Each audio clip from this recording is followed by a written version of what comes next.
Seguimos hablando claro, y en este caso hablando claro de algo tan vital, tan importante como la salud mental, que, atención, es el principal problema de salud para los españoles, según un estudio elaborado esta misma semana, por delante incluso, Marc, del cáncer. Sí, vamos a repasarlo, Lourdes. Este problema preocupa, atención, a 5 de cada 10 españoles y se sitúa, y lo decía Lourdes, y lo vamos a ver aquí por delante, a ver si lo podemos ver, compañeros, del cáncer, de la COVID, del estrés o de la obesidad. Aquí lo ven, la salud mental, ese 51%, 5 de cada 10, y después el cáncer, COVID, estrés y obesidad. Si nos fijamos en las consultas para recibir atención psicológica, también han subido entre un 20 y un 30%. Aquí lo ven, los pacientes acuden en primer lugar para recibir atención por ansiedad y en segundo por depresión. Y atención a este dato, es un dato alarmante. La línea de atención a la conducta suicida del Ministerio de Sanidad recibe una media de 300 llamadas diarias. 300 llamadas diarias. Otra de las conclusiones de este informe es que los españoles no están del todo conformes con la calidad del sistema sanitario. ¿Los motivos? Pues la falta de personal sanitario y las largas listas de espera. De las comunidades de las que tenemos datos, los tiempos de espera para acceder a una consulta van de casi 3 meses en Andalucía, lo van a ver aquí, que va a la cabeza, y después la siguen, como están viendo aquí, 75 días en las Islas Baleares, y las que menos, lo ven aquí, Castilla-La Mancha, La Rioja y Extremadura. Bueno, pues vamos a saludar en este punto. Se incorpora a nuestra mesa la psicóloga Silvia Álava. Silvia, muy buenos días. Y Carlos Soto, padre de Ariadna, una joven que se suicidó hace 7 años. Gracias por estar a los dos aquí. Las enfermedades mentales, lo acabamos de ver, preocupan más incluso que el cáncer, según ese estudio. Silvia, ¿la pandemia ha agudizado esos problemas mentales? Yo creo que con la pandemia han ocurrido 2 cosas. Es cierto que se han incrementado los problemas de salud mental. La pandemia ha pasado factura a todos y además a todas las edades, desde los más pequeños hasta los más mayores. Pero también ha destapado algo que ya los profesionales de la salud mental decíamos, es que antes de la pandemia el 25% de la población tenía un problema de salud mental y no lo estábamos diciendo, no estaban saliendo, no se estaban atendiendo. ¿Qué es lo que ha ocurrido? Que la pandemia lo ha destapado y además de destaparlo, lo ha incrementado y ha visto que casos que a lo mejor estaban incipientes, ¿no? O que podía ser un problema más o menos atajable, ¿qué es lo que ha hecho? Pues ha incrementado la gravedad. ¿Y qué está pasando con los adolescentes y las adolescentes, Silvia? Las adolescentes es el grupo donde más ha crecido estos problemas de salud mental. Tenemos que pensar ahí que es una edad especialmente complicada en la que se junta, además, que todavía necesitan que sean sus padres quienes les ayuden a corregular, pero también necesitan al grupo de iguales. Y todas las circunstancias que han vivido en estos 2 años se lo ha perjudicado enormemente. Carlos, tu hija se quitó la vida, se suicidó con 18 años, Ariadna. Ella, por no haceros sufrir, no os dijo nada y, bueno, gracias en primer lugar por compartir con nosotros tu testimonio. Cuéntanos.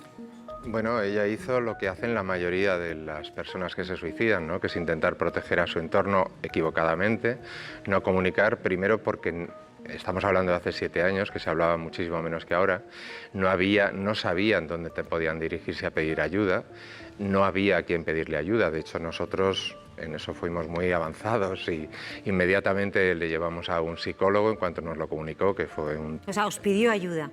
Sí, ella nos dijo que no podía estudiar, ¿no? Que era la forma que ahora sabemos que era de pedir ayuda, pero no sabíamos que los psicólogos no estudian el suicidio en su carrera y entonces él estaba tan desarmado como nosotros, ¿no?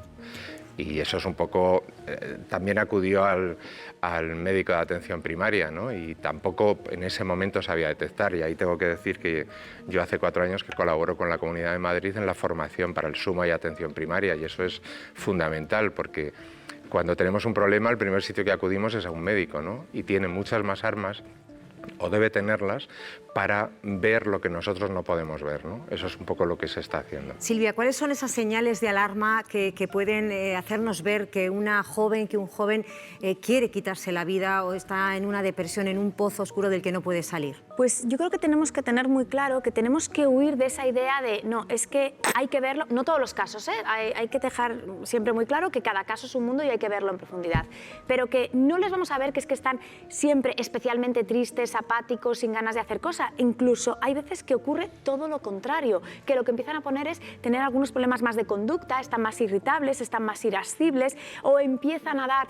bueno, pues como ha dicho, es que lo que no puedo es estudiar, hacer otro tipo de cosas. Sobre todo lo que hay que observar es que hay cambios, ¿no? Que paso de, pues me empiezo a encerrar en mí mismo cuando era alguien especialmente extrovertido, ¿no? O que lo que estoy haciendo es que huyo completamente de la situación. Mucho cuidado, porque hoy en día se están encerrando también mucho en las redes sociales, en las pantallas, de no interacciono con las personas que me rodean, pero sí que utilizo ese móvil como anestesiador emocional y lo que estoy es en mi cuarto un montón de horas. Carlos, en el caso de Ariadna, ¿cuál creéis que pudo ser el detonante? Bueno, nosotros con el tiempo y mucho trabajo y mucho contacto con psicólogos expertos en el tema, pues hemos averiguado, por ejemplo, que ella tuvo en primaria el acoso de una profesora y que esto seguramente lo que le ocasionó es una falta de autoestima, que los padres, antes lo comentaba con otro compañero, es muy difícil que los padres veamos muchos cambios en los hijos porque les vemos todos los días, ¿no? Es muy difícil. Por eso requerimos la ayuda de todos, de los profesores que van a recibir formación en la Comunidad de Madrid dentro de muy poco por parte del Colegio Oficial de Psicólogos y del grupo con el que yo colaboro, Princesa 81. Y eso es fundamental para poder detectar qué es lo que está cambiando, esos cambios que decía mi compañera, ¿no? Y en este caso, muy importante, en el caso del suicidio, verbalizarlo.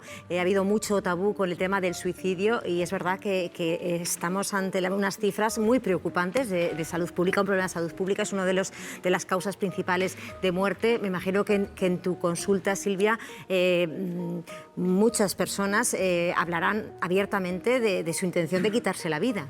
Así es, ¿no? Y ya es un poco pero hay que pensar también todo lo que está detrás. Para que una persona realmente llegue a verbalizarlo, lleva muchísimo sufrimiento detrás. Entonces, lo ideal sería pues, poder darnos cuenta desde el inicio, desde que eso está ocurriendo, para poder pedir ayuda lo antes posible. Pero se ha incrementado muchísimo y sobre todo en la población más joven, entre los adolescentes. Cris, os animo a que habléis con Silvia y con Carlos si queréis preguntarles algo. A mí es que me ha sorprendido mucho esa cifra de 85 días de espera para una consulta, porque claro, cuando hablamos de personas en una situación dramática con riesgo de suicidio, no tienen 85 días, o sea, necesitan ayuda mucho antes. Y me imagino que uno de los grandes problemas que tenemos es eso, ¿no? Y veo además, estaba mirando en internet, que comparativamente con Europa estamos muy atrás, ¿no? 6 psicólogos por cada 100.000 habitantes, que es poquísimo comparado con lo que tienen en los países de nuestro entorno. Entonces, me imagino que ahí las autoridades, los gobiernos, las administraciones, reforzar esa atención pública. No sé hasta qué punto se están tomando en serio. Me imagino que a todo el mundo le importa el problema, pero hasta qué punto pensamos muchas veces en la salud física, digamos, pero descuidamos mucho ese otro aspecto que puede ser tan urgente como un problema físico.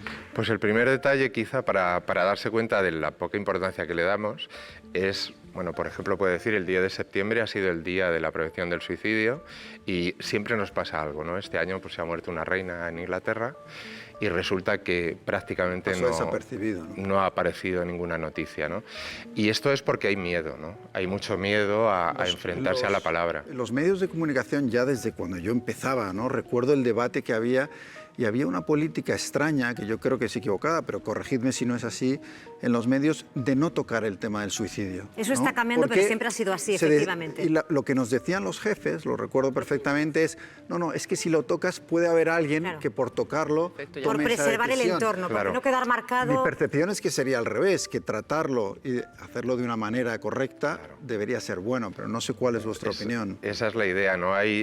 Antes se popularizó ese efecto Werther, de hablar de suicidio puede provocar más, pero existe el efecto Papageno, que es todo lo contrario. Si hablamos bien, si damos información, lo que se está haciendo ahora mismo, que yo os agradezco, porque yo soy muy crítico, no exijo porque creo que me lo puedo permitir como superviviente, que haya mucha más información, ¿no? Y llevo mucho tiempo insistiendo en que haya más información en las televisiones, información larga, no minutos, sino programas muy largas, ¿no? Yo me he ofrecido, yo puedo contar el antes y el después, que es muy importante hablar de la posvención, de cómo nos tienen que tratar a los supervivientes, ¿no? Hablar del suicidio, verbalizarlo, ya es una forma de prevenirlo, Silvia. Así es, antes se pensaba, ¿no? Y sí que estaba un poco esa política de no vamos a hablarlo en los medios de comunicación. ¿Qué es lo que nos hemos dado cuenta?